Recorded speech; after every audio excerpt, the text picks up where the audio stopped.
ಗುಜರಾತ್ಗೆ ಮೊದಲ ಮಹಿಳಾ ಸಿಎಂ ಸರ್ವಾನುಮತದಲ್ಲಿ ಆಯ್ಕೆಯಾದ ಆನಂದಿಬೆನ್ ಗಾಂಧಿನಗರದಲ್ಲಿಂದು ಪ್ರಮಾಣ ವಚನ ಸಮಾರಂಭ.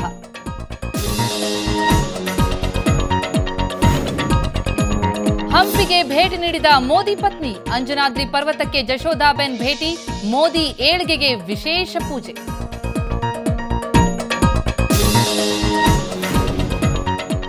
ಗಡ್ಕರಿ ಸಲ್ಲಿಸಿದ್ದ ಮಾನನಷ್ಟ ಪ್ರಕರಣ, ಶ್ಯೂರಿಟಿ ನೀಡದ ಕೇಜ್ರಿವಾಲ್ಗೆ 2 ದಿನ ನ್ಯಾಯಾಂಗ ಬಂಧನ. ತಿಹಾರ್ ಜೈಲ್ ಮುಂದೆ ಆಪ್ ಕಾರ್ಯಕರ್ತರ ಹೈ ಡ್ರಾಮಾ. ಬಳ್ಳಾರಿಯಲ್ಲಿ ಮತ್ತೆ ಆರಂಭವಾಗಲಿದೆ ಗಣಿಸದ್ದು. ಆರೋಪ ಹೊತ್ತಿರುವ ಕಂಪನಿಗೂ ಸರ್ಕಾರದಿಂದ ಅನುಮತಿ. ವಿವಾದಕ್ಕೆ ದಾರಿಯಾಗುತ್ತಾ ಸರ್ಕಾರದ ನಡೆ.